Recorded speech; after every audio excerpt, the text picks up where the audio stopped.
পরের গল্প। সে অনেক অনেক দিন আগের কথা।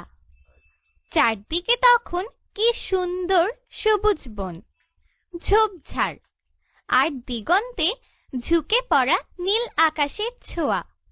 এরকম দিনগুলোতে মানুষেরা থাকতো লোকালয়ে আর পশুরা জঙ্গলে। মানুষ তখন একটু একটু করে সভ্য হচ্ছে, কি করে সবার সঙ্গে মিলেমিশে থাকা যায় শিখছে সেই সব কায়দা কানুন। ওদিকে বনে বনে তখন পশুদের রাজত্ব, হাজার রকমের প্রাণী, অসংখ্য পাখপাখালি। বেশ শান্তিতেই কাটছিল বনের পাখি আর প্রাণীদের দিনগুলো। কিন্তু একদিন হলো কি, তাড়া খেয়ে মস্ত একটা হাতি এই বনে ঢুকে পড়ল।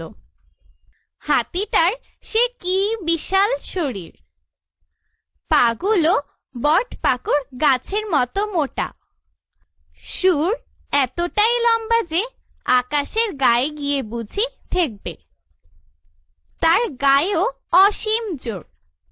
এই শরীর আর শক্তি নিয়েই তার যত অহংকার, মেজাজটাও দারুণ তিরিক্ষি। শব্দগুলো পাঠ থেকে খুঁজে বের করি, অর্থ বলি।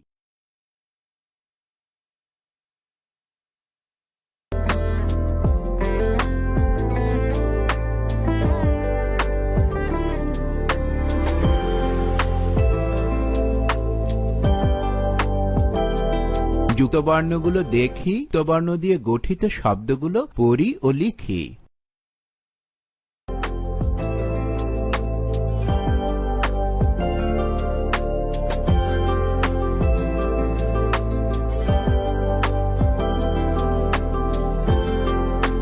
ঘরের ভিতরের শব্দগুলো খালি জায়গায় বসিয়ে বাক্য তৈরি করি।